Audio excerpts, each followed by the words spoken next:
여러분 안녕하세요. 모니카의 글로벌 세일 증신소입니다. 한 3개월 만에 다시 영상으로 찾아뵙는 것 같은데요. 저는 그동안 뭐 이런저런 신제품 런칭이라던가 뭐 다른 뭐 클라우드 펀딩 런칭 같은 일들로 굉장히 바빴고요. 좋은 소식을 하나 알려드리자면은 제가 마지막 영상 때 그 코로나로 인해서 매출이 정말 급감을 해서 되게 어렵다는 얘기를 했는데 다행히 3월 이후부터는 매출이 조금씩 향상이 돼가지고서는 지금 영상을 찍는 오늘 기준으로 6월 달에는 상당히 온라인 매출이 가파르게 상승을 해서 전년 대비 비교해 보니까 한 30% 정도 더 성장을 했더라고요. 그래서 좀 코로나로 인해서 많이 안 좋긴 하지만 그래도 온라인은 확실히 사람들이 뭐 락다운이라던가 그런 요소 때문에 집에서 많이 쇼핑을 하나 보다라는 그런 체감을 느꼈습니다. 네, 제가 이제 그동안에는 이 컨텐츠를 이베이 판매라던가 이베이 팁 관련된 거로 주로 했었었는데 아시다시피 이베이가 점점 이 다른 플랫폼과의 경쟁에서 밀리고 점점 영향력이 없어지기 때문에 앞으로는 그 이베이나 뭐 아마존 그런 것뿐만이 아니라 해외 B2C 판매와 뭐 마케팅에 관련된 전반적인 내용들을 포괄적으로 다룰 예정입니다. 그래서 제가 이제 앞으로는 쇼피파이라고 온라인 자사몰을 운영하는 법에 대해서 오늘은 좀 얘기를 해보려고 해요. 쇼피파이는 아시는 분은 아시겠지만은 쇼피파이는 말 그대로 그 브랜드 자사의 브랜드 사이트의 홈쇼핑을 구축할 수 있는 플랫폼이라고 생각하시면 됩니다.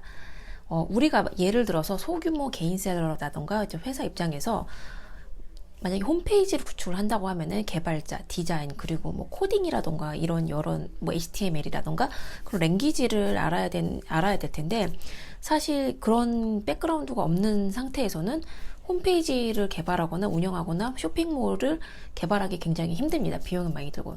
하지만 쇼피파이는 그 캐나다에 본사를 둔 글로벌 쇼핑몰 플랫폼인데 말 그대로 그 셀러들이 가입을 하게 되면은 이 쇼피파이에서 제공하는 어마어마한 그 쇼핑몰 테마라던가 어떤 기능들로 인해서 쉽게 홈쇼핑을 구축을 할 수가 있어요.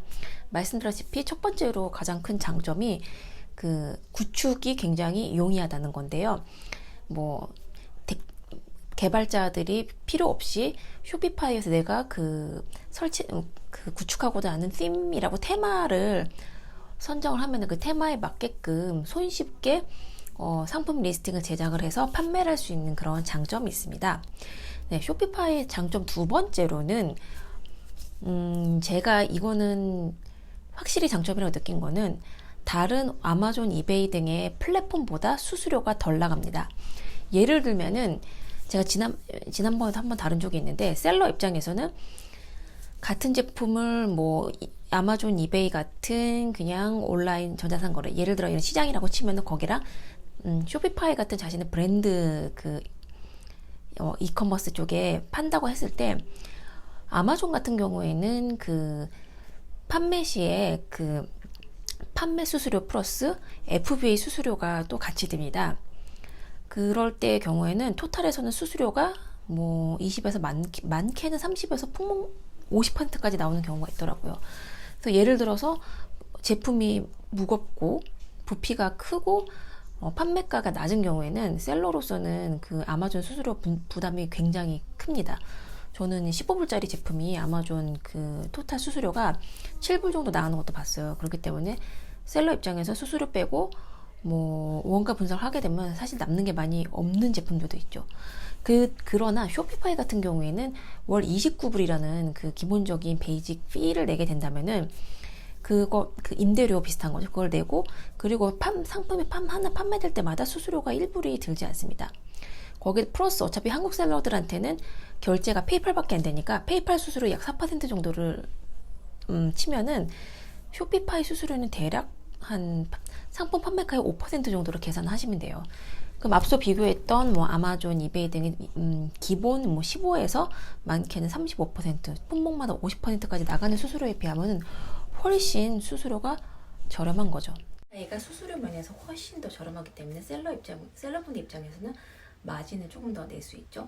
네, 세 번째로는 쇼피파이 자체가 그런 온라인 마케팅을 하기 위해서 굉장히 그 편리한 기능들을 많이 제공을 하고 있습니다.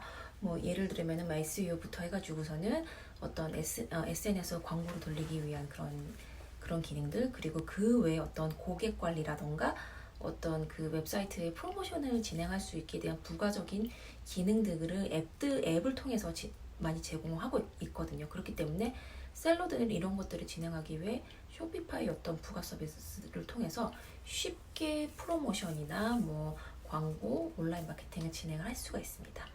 네. 그러나 쇼피파이에 또 단점이 있는데요. 쇼피파이의 단점의 하나라면은 바로 높은 그 배송비 문제를 둘 수가 있습니다. 예를 들어 한국에서 그 물건을 쇼핑을 할 때 동일한 물건이더라도 아마존에서 19불에 팔고 쇼피파이에서 19불 플러스 해외 배송도 20불 정도 붙는다고 하면은 해외 고객 입장에서는 아마존에서 물건을 사지 쇼피파이에서 물건을 살 필요는 없거든요. 그렇기 때문에 셀러 입장에서는 해외 배송비라는 허들을 어떻게 개선시키기 위한 노력이 좀 필요합니다. 저 같은 경우에도 몇몇 고객들이 저희 제품이 동일하게 아마존에서도 판매되고 쇼피파이에서 판매가 되니까 왜 같은 제품인데 쇼피파이에서 배송비가 더 내야 되냐, 뭐 이런 질문을 받은 적도 있고, 뭐 제품에 비해 배송비가 비싸다 이런 얘기를 들은 적도 있습니다. 그렇기 때문에 또 미국에 별도로 창고를 운영해서 미국에서 배송을 할 때는 배송비가 더 저렴하기 때문에 이와 같은 배송비 절감 방안 등도 생각을 해보셔야 될 것 같습니다. 네, 오늘은 제가 어떤 쇼피파이라는 플랫폼의 특성에 대해서 설명을 드렸는데요. 흔히 쇼피파이는 자신의 브랜드를 어떤 하나의 건물에 올리는 거라고 생각을 하시면 됩니다. 쇼핑몰을 구축하는 게 처음이 아니라 매출을 끌어올리기 위해서 많은 마케팅이라던가 그 외의 노력들이 필요를 하는데요. 앞으로 영상에서 이에 대해서 하나하나씩 풀어보도록 하겠습니다. 네, 다음 시간에 또 좋은 콘텐츠로 찾아뵙겠습니다. 안녕!